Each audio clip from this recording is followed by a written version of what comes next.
Now turn in your student books to page 132. I will read a category and then a set of items that could possibly fit in the category. One of them does not fit. It is the non-example. Choose the non-example and circle it. Mammals.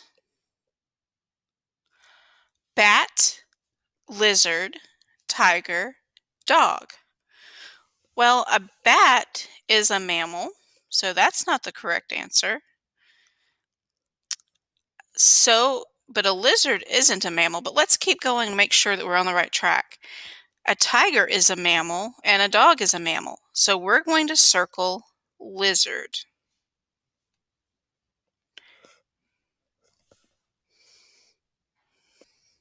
Now let's look at the second set of words.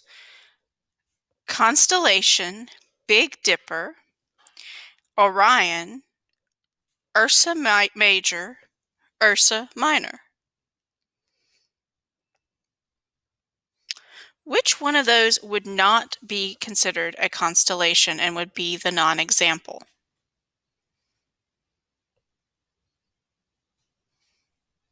That's right, the Big Dipper.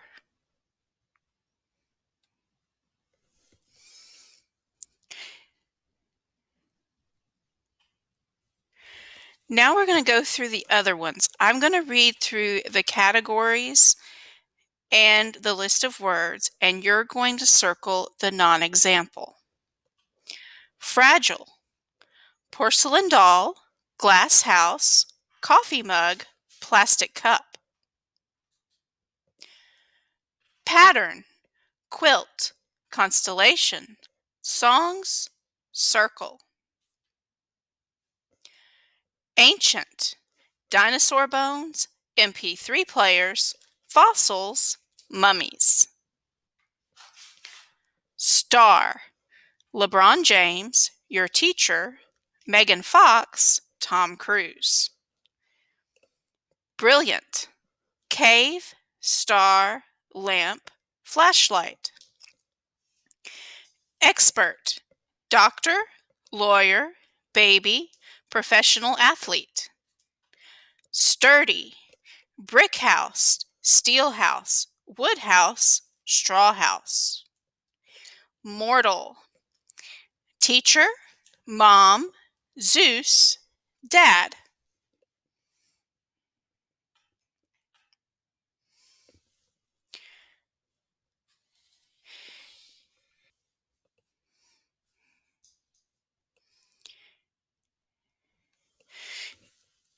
In the previous lesson, you sorted adverbs and prepositional phrases according to the questions they answered. Many prepositional phrases function like adverbs. They add meaning to the verb by answering how, when, or where questions. When sentences begin with adverbs or adverbial phrases, we have to use punctuation to separate them from the subject part of the sentence. We use a comma. Let's look at the sentences on the board.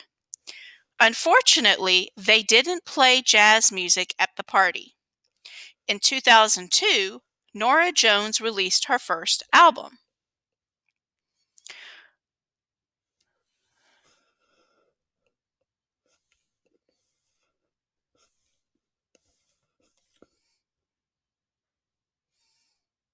Notice that each adverbial or prepositional phrase is at the beginning of the sentence.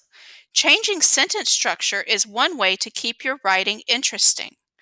One of the easiest changes that you can make is to move the when, the where, or the how to the beginning of your sentence. You have to make sure you punctuate it correctly. It is correct to put these phrases at the end, but moving them to the beginning adds interest and it often sounds better. Make sure if you need to, that you put a comma after the adverbial phrases.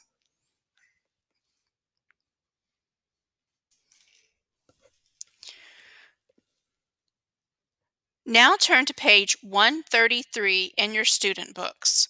Let's look at the directions together. Read each sentence. If the sentence begins with an adverbial phrase, underline the phrase and circle the comma. Every sentence has a comma in it, but not every sentence begins with an adverbial phrase. Write the prepositions from the underlined phrases on the line at the bottom of the page. Let's look at number 1. From the beginning of jazz, artists and photographers have tried to capture its spirit in art. So, from the beginning of jazz is a prepositional phrase. So I'm going to underline that. I'm going to circle the comma. And then down here, I'm going to type from. Now let's look at number 2 together. In the 1920s, there was a new spirit. Is there an adverbial or prepositional phrase at the beginning? Yes, so we're going to underline what? In the 1920s. And what are we going to do to the comma after it? We're going to circle it. And what are we going to do down at the bottom? We're going to write the word in. Let's look at number 3. They did the Charleston, the most popular jazz dance. Is there a prepositional phrase or an adverbial phrase at the beginning? No, there isn't. We have a compound sentence. Well, actually, we don't have a compound sentence. We have a sentence within a positive phrase. The most popular jazz dance renames the Charleston. It lets us know what the Charleston was. Now I want you to complete the remaining items on your own.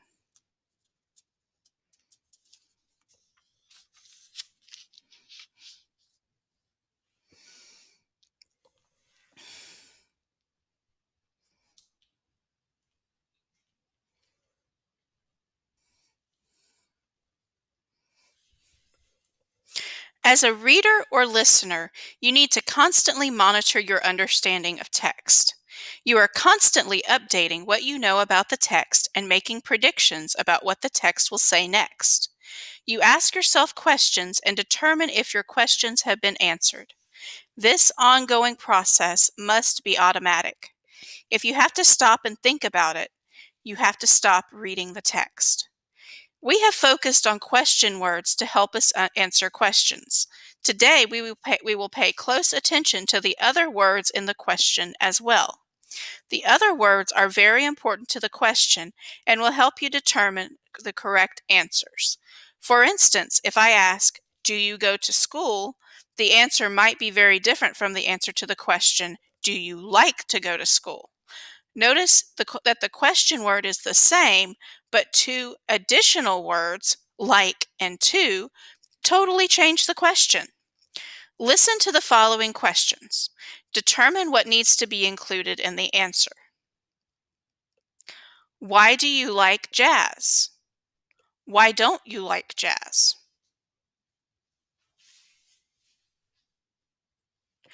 Where are you going? Where did you go?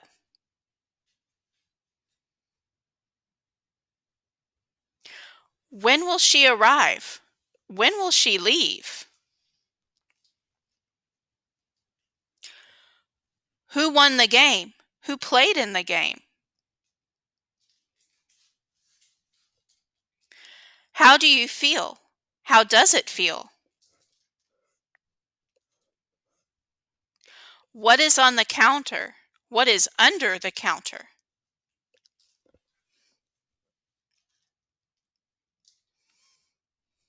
Now we're going to do a fun activity. Turn in your student books to page 134 and let's look at the instructions. Read each question. Circle the correct answer. Pay close attention to what the question is asking. Let's look at number 1. What time does class begin? A. Class begins with a warm-up exercise. B. The class is very difficult.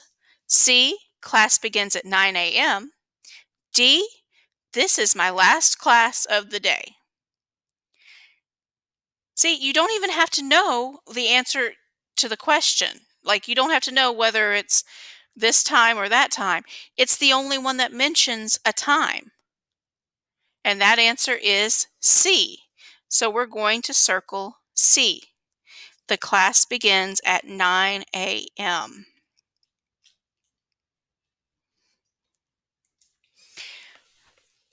Let's look at number 2. Where did they find the dinosaur bones? A. It took a long time for them to find the bones. B.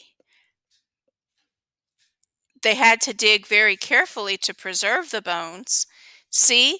The Tuareg tribe helped them find the bones. D. They found the bones in the desert.